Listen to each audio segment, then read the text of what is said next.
Hello बच्चों, क्या हाल चाल। सब बढ़िया। आशा करता हूँ आप बेहतरीन होंगे, मस्त होंगे, स्वस्थ होंगे, ज़बरदस्त होंगे। तो इसी जोरदारी के साथ मैं आज आपको बताने वाला हूँ इम्पॉर्टेंस फार्मूले के बारे में। ठीक है, तो स्टार्ट करते हैं। इसमें आपको हम बताने वाले हैं रेक्टेंगल के बारे में, ट्रायंगल के बारे में, उनसे बनने वाले फार्मूले कैसे बनाए जाते हैं वो बताएंगे आपको। ठीक है, make the prepare of the formula. ठीक है, कैसे फार्मूले को प्रिपेयर किया जाता है, कैसे तैयार किया जाता है, कैसे बनाते हैं, है ना, या कैसे बनाए गए। ठीक है, तो पहले हमारे मेरे प्यारे प्यारे भाई यहाँ पे लिखेंगे महत्वपूर्ण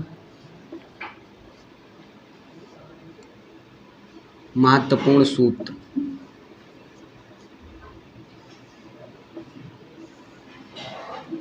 ठीक है मेरे भाई, महत्वपूर्ण सूत्र।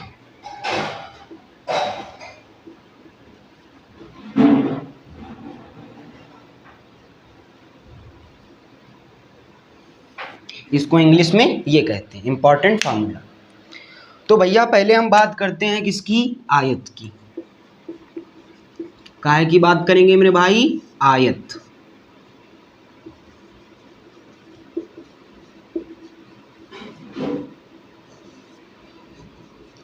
इसी को कहते हैं रेक्टेंगल। ठीक है, ट्रायंगल को कहते हैं त्रिभुज और रेक्टेंगल को कहते हैं आयत। ठीक है मेरे भाई, तो रेक्टेंगल के बारे में समझते हैं।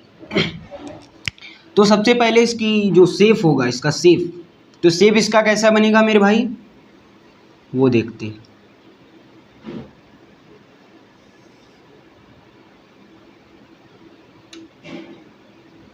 ये मान लेते हैं आपका क्या है, एक आयत है। ये जो है ए बी सी और डी, ये आपका क्या है, एक आयत है। ठीक है, अब देखिए बात करेंगे आयत की। तो आयत की जो होती है मेरे भैया, आमने सामने की भुजा क्या होती है, बराबर होती है। आमने सामने की भुजा बराबर होती है। ये भुजा इस भुजा के बराबर होगी और ये भुजा इस भुजा के बराबर होगी। बोलो बात क्लियर है मेरे भाई। इस भुजा को हम कह सकते हैं क्या, इस भुजा को हम कह सकते हैं लंबाई। क्या कहेंगे इसको, लंबाई कहते हैं, है ना। ये वाली जो पड़ी वाली होती है इसको लंबाई कहते हैं, और इस वाली भुजा को हम कहते हैं चौड़ाई। एकदम बिल्कुल आराम से पढ़ेंगे, बिल्कुल बेसिक से समझेंगे कैसे इसके फार्मूले को क्रिएट किया जाता है, कैसे बनाते हैं। ये चौड़ाई और ये है लंबाई। और देखिए आयत के प्रत्येक कोने पर 90 डिग्री का एंगल बनता है। कितने अंश का, 90 डिग्री का एंगल, क्योंकि यहाँ पे जो कोने होते हैं वो 90 डिग्री पर बने होते हैं। तो यहाँ पे कितने अंश का कोण बनेगा मेरे भैया, 90 डिग्री का। कहोगे बहुत बढ़िया, बहुत मज़ा आ रही है। तो देखिए मेरे भाई 90 डिग्री का कोण बन गया। यदि यहीं पे बात करेंगे हम इसके परिमाप की, है ना, यही बात करेंगे इसके परिमाप की। देखिए मेरे भाई, अब देखो फार्मूला क्रिएट होने जा रहा है, आयत का परिमाप। ठीक है, पेरीमीटर, ट्रायंगल ऑफ पेरीमीटर। तो इसका आयत का परिमाप कैसे बनेगा मेरे भाई, देखो परिमाप का मतलब होता है बाहरी, परिधि उसको कहते हैं, है ना। मतलब कि बाहर का जो जितना भी बाहर की ओर, जिसकी परिमाप की बात करेंगे तो परिमाप क्या है इसका, ये इसका ये वाला पूरा क्या है इसका, ये है इसका पूरा परिमाप। जो इसके चारों तरफ की बाउंड्री है इसी को हम क्या कहेंगे, इसी को कहते हैं परिमाप, है ना। आयत की बात करेंगे तो ये जो बाहर की ओर बना है, ये बाहर की ओर जैसे हम कर रहे हैं ना, ये बाउंड्री जो है, इसी बाउंड्री को हम कहते हैं परिमाप। तो देखिए मेरे भाई, ये उसकी क्या हुई, लंबाई। ये क्या है, लंबाई। भाई ये भी तो लंबाई है, जब ये लंबाई है तो ये भी मेरी लंबाई हो जाएगी। इसको यल से, यल का मतलब लेंथ, यल का मतलब लेंथ, ये लंबाई हो गई हमारी। और ये भी आपकी क्या हो गई, इसको कहते हैं बी, बी का मतलब ब्रॉड, ब्रॉड का मतलब चौड़ाई।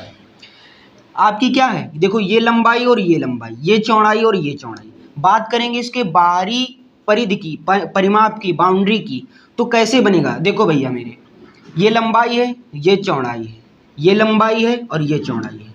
तो हम देखो परिमाप कैसे निकालते हैं। परिमाप भैया बाहरी परिधि को, बाहरी जो बाउंड्री इसकी, उसको हम जोड़ देंगे तभी तो मेरे भैया परिमाप निकलेगा। तो आयत का परिमाप देखो कैसे निकालते हैं। देखो ये लंबाई, एक लंबाई और एक लंबाई, कितनी लंबाई हो गई मेरे भैया? 2 लंबाई। कितनी लंबाई? 2 लंबाई। बोलो एक चौड़ाई और एक चौड़ाई, और प्लस करेंगे ना भैया क्योंकि हमें क्या निकालना है? चौड़ाई। और देखिए आमने सामने की भुजा बराबर होती है ना, ना कि चारों भुजाएं। देखो लंबाई लंबाई के बराबर होगी, चौड़ाई चौड़ाई के बराबर होगी। आमने सामने की भुजा क्या होती हैं? बराबर होती हैं। तो यहाँ पे लंबाई यदि सेम होगी तो यहाँ पे हमने एक लंबाई कितनी? 2 लंबाई। अब ऐड करेंगे क्योंकि चौड़ाई अलग होगी उसकी। एक चौड़ाई और एक चौड़ाई कितनी हुई मेरे भैया? 2 चौड़ाई। बिल्कुल बेसिक से समझेंगे मेरे भाई, बिल्कुल बेसिक से समझेंगे मेरे भैया। अब देखिए मेरे भैया उभयनिष्ठ इसमें कॉमन क्या मिल रहा है भैया? 2 कॉमन मिल रहा है, तो यहाँ पे 2 कॉमन ले लेंगे। ब्रैकेट में बचेगा क्या? लंबाई को हम किससे डिनोट करते हैं? एल से करते हैं, एल लिख दिया भाई। यहाँ से जब हमने 2 कॉमन ले लिया तो 2 बाहर आ गया। अब यहाँ पे बचेगा कितना? कुछ नहीं, बचेगा मेरे भैया चौड़ाई। और चौड़ाई को काहे से डिनोट करते हैं? बी से डिनोट करते हैं। बोलो भैया आयत का परिमाप समझ में आया? ये हो गया मेरे बाबू आयत का परिमाप। 2 ब्रैकेट लंबाई धन चौड़ाई। कहोगे बहुत बढ़िया, बहुत मजा आई। ये है आयत का परिमाप। यहीं पे बात करेंगे इसके क्षेत्रफल की, एरिया की, है ना, क्षेत्रफल की। क्षेत्रफल, ठीक है। किसका क्षेत्रफल मेरे भैया? तो यहाँ पे लिखोगे आयत का क्षेत्रफल। आयत का क्षेत्रफल, यहाँ पे हमने इसको लिख दिया। आयत का क्षेत्रफल भैया क्या होगा? क्षेत्रफल देखो कैसे बनता है।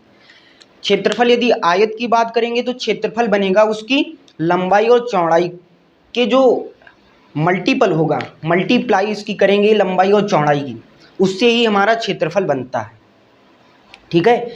किसी भी चीज़ की यदि हमें क्षेत्रफल निकालना है ना, तो हम क्या करेंगे? उसकी जो लंबाई और चौड़ाई होगी उसको क्या करेंगे भाई? उसकी हम गुणा करेंगे, है ना। मान लेते हैं कि एक पार्क है, एक आयताकार पार्क है जिसकी लंबाई 2 मीटर है और चौड़ाई 4 मीटर है, ठीक है। लंबाई देखिए, लंबाई जो होगी, अब एक कंडीशन और लागू होती है। जैसे आपको दे रखा हो 16 मीटर और आपको दे रखा हो 8 मीटर। अब इसमें आप लंबाई और चौड़ाई को कैसे पहचानेंगे? तो इतनी बात मेरे भैया ध्यान रखना। जैसे हमने कहा कि एक आयताकार पार्क है जिसकी लंबाई 2 मीटर है ना, और चौड़ाई 8 मीटर है। तो देखो मेरे भैया लंबाई कभी भी चौड़ाई से क्या होगी?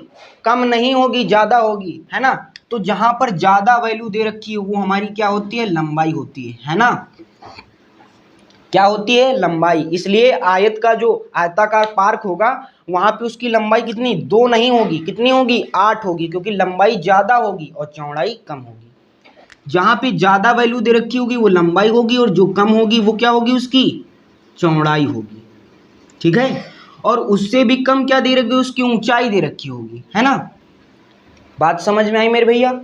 तो ऐसे हम क्या करते हैं? ऐसे हम लिखते हैं इसको। अब देखो क्षेत्रफल में क्या होता है मेरे भैया? क्षेत्रफल में देखो आयत में क्या होगा? आयत में होगा लंबाई और चौड़ाई, है ना। और इससे हमें क्या बनाना है? क्षेत्रफल। तो क्षेत्रफल कैसे बनेगा? क्षेत्रफल भाई जब लंबाई और चौड़ाई की क्या कर देंगे हम? क्षेत्रफल की बात करेंगे तो लंबाई और चौड़ाई की जब हम क्या कर देंगे? लंबाई और चौड़ाई की क्या कर देंगे? मल्टीप्लाई कर देंगे मेरे भाई। तो क्या बनेगा मेरे भाई? आयत का क्षेत्रफल बन जाएगा। लंबाई को काहे से डिनोट करते हैं? एल से, चौड़ाई को बी से। बोलो भैया आयत का क्षेत्रफल कितना आ गया? 2 ब्रैकेट, सॉरी, क्षेत्रफल की बात करेंगे तो क्षेत्रफल कितना आया? एल इंटू बी, लंबाई गुणे चौड़ाई। ये क्या आ गया मेरे भैया? आयत आ गया, है ना। आयत की बात करेंगे तो आयत की आमने सामने की भुजा क्या होती हैं? बराबर होती है, ठीक है। प्रत्येक कोण पे कितने? प्रत्येक कोने पे 90 अंश का कोण बनता है, 90 डिग्री का, ठीक है। क्योंकि यहाँ पे समकोण होगा। देखिए 90 डिग्री का एंगल कब बनेगा? जब ऐसे हमको कोई वैल्यू दे रखी होगी, ऐसे मतलब कोई कोण बना होगा, है ना। ये बिल्कुल सीधा होगा और ये ऐसे जाएगा, तो इस और इसके बीच में कितने? 90 डिग्री का एंगल बनता है, ठीक है। 90 डिग्री का कोण बनता है उसी को हम कहते हैं समकोण, है ना, उसी को क्या कहते हैं हम, समकोण, राइट एंगल, है ना, राइट ट्रायंगल कहते हैं समकोण त्रिभुज, ठीक है। तो यहाँ पे 90 अंश का कोण बनेगा, है ना। अब देखिए भैया आयत पूरा क्या हो गया, खत्म हो गया, है ना। आयत के विषय में जितनी जानकारी एक बार फिर रिवीजन कराते हैं। आयत को कहते हैं रेक्टेंगल, आमने सामने की भुजा बराबर होती हैं और प्रत्येक कोने पर 90 डिग्री का एंगल बनता है। बात करेंगे परिमाप की, है ना, पेरीमीटर ऑफ रेक्टेंगल। तो बात क्या करेंगे भाई, परिमाप कैसे निकालेंगे। परिमाप का मतलब परिधि की माप, है ना। परिमाप का मतलब क्या होगा, परिधि की माप। जो परिधि की माप होगी, जैसे परिधि की मान लीजिए हमने माप निकाली है, यहाँ पे हमने यल इसकी क्या मानी, लंबाई, है ना, लंबाई यल होती है। इसकी बीसी की भी क्या मानी, क्योंकि आमने सामने की भुजा बराबर होती हैं, चौड़ाई चौड़ाई के बराबर होगी मेरे भाई। तो देखो परिमाप निकालने के लिए क्या, परिधि की माप करेंगे, परिधि की गणना करेंगे। परिधि की जो बाउंड्री दिख रही है आपको, ये वाली बाउंड्री, इसी को कहते हैं परिमाप। तो परिमाप देखिए, एक लंबाई और एक लंबाई मेरे भैया, दो लंबाई, लंबाई समान होगी और चौड़ाई चौड़ाई के समान होगी। तो एक चौड़ाई दो चौड़ाई। बोलो भैया उभयनिष्ठ कॉमन कितना मिल रहा, दो, तो हमने दो कॉमन ले लिया। दो ब्रैकेट लंबाई धन चौड़ाई, आपका पेरीमीटर ऑफ रेक्टेंगल निकल के आ गया। अब देखिए आयत का क्षेत्रफल कितना होगा, है ना, एरिया ऑफ रेक्टेंगल। तो आयत का क्षेत्रफल मेरे भैया क्या होगा भाई, क्षेत्रफल निकालेंगे का मतलब है जो क्षेत्रफल होगा, क्षेत्रफल में क्या होगा भाई, लंबाई चौड़ाई ऊंचाई, है ना, कुछ भी दे रखा है। लेकिन आयत में बात करेंगे तो आयत में मेरे भैया लंबाई और चौड़ाई ही होती है ना। लंबाई और चौड़ाई क्या होती है, आयत में बात करेंगे तो लंबाई और चौड़ाई ही होती है। तो इसकी एरिया की बात करेंगे भाई, लंबाई और चौड़ाई, देखो आमने सामने की भुजा बराबर है ना, लंबाई लंबाई के बराबर है तो हमने एक लंबाई ले ली, चौड़ाई चौड़ाई के बराबर है तो हमने एक चौड़ाई ले ली। यदि हम लंबाई और चौड़ाई की मल्टीप्लाई करा देंगे, बोलो भैया एरिया पता चल जाएगा, एरिया पता चल जाएगा मेरे भाई। तो ऐसे ही क्या करते हैं, लंबाई और चौड़ाई की जब हम मल्टीप्लाई करा देंगे तो आयत का क्षेत्रफल निकल के आ जाएगा मेरे भैया। बोलो यहाँ तक बात क्लियर है, कहोगे बहुत बढ़िया, बहुत मज़ा आया। तो भैया मुझे आयत के बारे में ही बताना था अभी जस्ट, है ना। तो आयत के बारे में आपको पता चला, आई होप आपको पता हो गया होगा आयत के बारे में। अब देखिए आयत के बारे में हो गया, अब नेक्स्ट वीडियो में आपको हम बताएंगे वर्ग के बारे में, ठीक है, ऐसे ही त्रिभुज के बारे में और महत्वपूर्ण फार्मूले उससे हम लिखवाएंगे आपके, ठीक है मेरे भाई। तो आज के लिए बस इतना ही था, मिलते हैं अपने नेक्स्ट वीडियो में। भारत माता की जय, टाटा बाय बाय।